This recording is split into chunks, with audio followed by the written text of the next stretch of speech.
Buenos días a todos. I'm going to speak in English, so I'm sorry. And I'm going to talk about difusión a medios internacionales a través de herramientas, email y de news market in English. To start, I just wanted to start with a quote from Intel's global content and media strategist. 2 weeks ago, he attended the Content Marketing Strategy Summit in New York City, and he's the man behind Intel's success stories in content marketing, driving over 2 million viewers to the content platform. So what did he say last week? He said that it doesn't matter how good your content is, if you don't have a strategy that is distributing to the right audience. So today I'm going to look at this audience. And the audience that I'm going to look at are media outlets and influencers. So, how do we get in front of those media outlets? Who wouldn't want to feature, for example, on CNN or the BBC, for example, or very influential bloggers that talk about issues and topics very relevant to your business? What do those outlets have in common? First of all, they have reduced budgets and resources. Last week I was in Brussels at a conference and I met the BBC foreign desk, Al Jazeera, some other outlets, ZDF.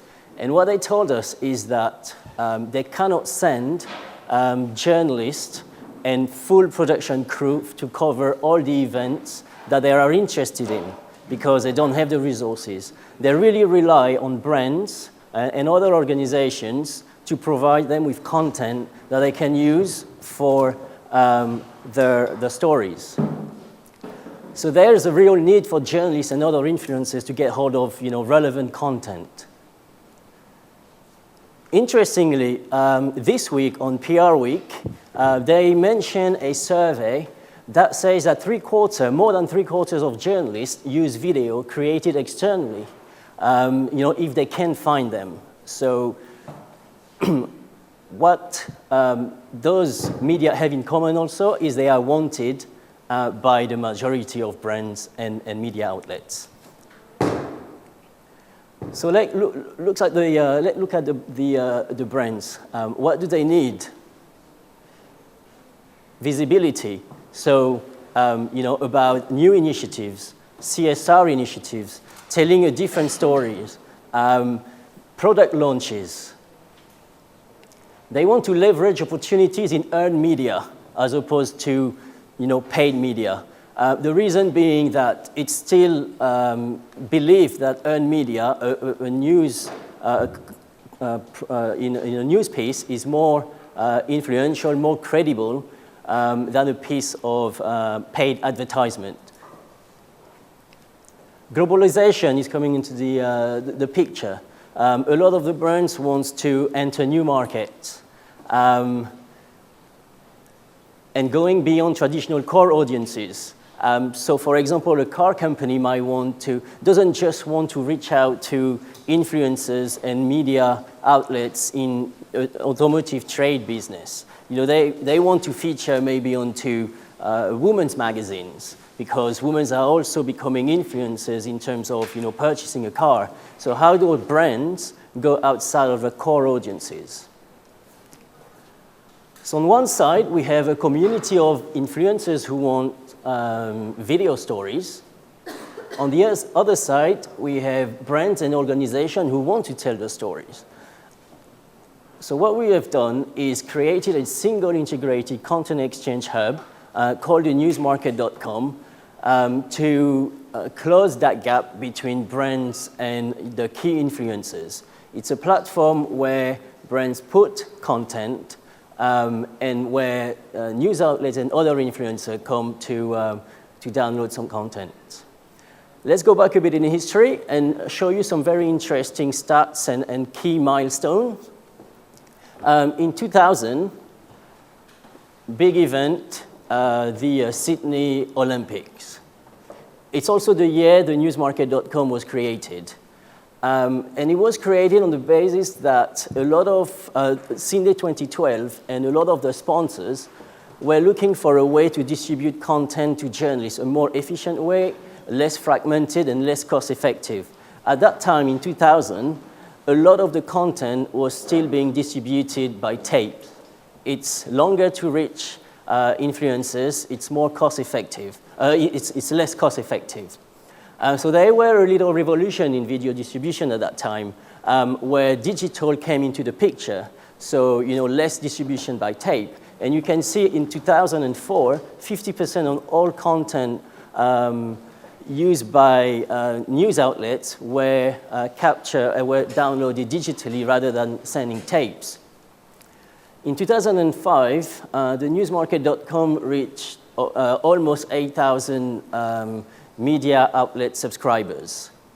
And you can see that progression through 2014. 10 years ago, we had 8,000. Today, we have over 36,000 news outlets registered onto that platform because they are looking for content. We have been supporting all major events, sports, international affairs, etc. Not only distributing content for big brands or official sponsors, but also content from much smaller brands who wanted to leverage the fact that in certain point in time, there were a lot of media attention for some of the events. So we have, for example, smaller insurance company talking about the way an event is insured, and some content that journalists might want to talk about, and not always coming from the big brands.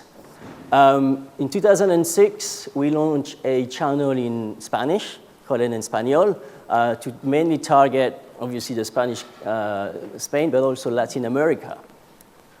In 2007, a year before the Beijing Olympics, we launched a site in Chinese to cater for all the media attention at Beijing, and also the fact that a lot of brands now want to enter the Asian markets. China is huge, so they need a platform to talk about the brands when they want to enter this market. In the last 10 years, we've seen over 2.3 million downloads of video content on the platform. So this is huge. 3 minutes. Sorry? 3 minutes. Okay. You see here a very quick slide that talks a bit about globalization. Media outlets registering on the website across all countries are on the increase. And again, something that James covered, videos are really used by all global media outlets and all outlets. So how does it work? I'm going to use the example of FedEx VIP. So very important panda. Muy importante panda. So here's how it works. So a video is sent to the news market from an organization or the brand. What happens is every file is converted. So any media outlets, all type of, it could be TV broadcasters, online, bloggers can use the content. In Europe, we use PAL formatting. In the US, they use NTSC. So everything is converted so media outlets can use it. Story kits are created and uploaded on the newsmarket.com. At this point of time, what happens is we send an email alert to all the journalists who have said, I am a journalist and I am interested in transportation. The good thing about this email alert is it's customized and it's also very targeted. So they won't get an email recapitulating all the news that are published or that are not relevant to them. It will be because those journalists on the news market have told us they are looking for this type of content. We are also supported by a team of media relations who are engaging with media all the time across the world. An interesting stat from one of the surveys that we've done with journalists is that 80% of journalist members are driven to the site through the news alerts. Because they recognize the news market is not coming from a random organization, they tend to be driven to the website using the email alert tool. Then the journalist logs onto the site and downloads the video. In this case, the clip is aired on the BBC. So I have an example. I'll just show it to you how it works. It's not playing. So there's no sound, but you can see here the BBC using the footage that was provided by FedEx. The branding is there. They've done also some pre-recorded sound bites that were used by the media. The other clip is from ITV, and you will see exactly the same footage. So, the media were not necessarily there, but because they were provided with the right type of footage, they will just use it to cover. So same pictures from FedEx. So to conclude, I just wanted to, again, highlight some stats. That also shows, the growth in terms of journalist registration, but also, the needs to get content from all of you and brands and all type of organizations. 36,000 news outlets in 190 countries looking for content. As I said before, over 2.3 million video downloaded.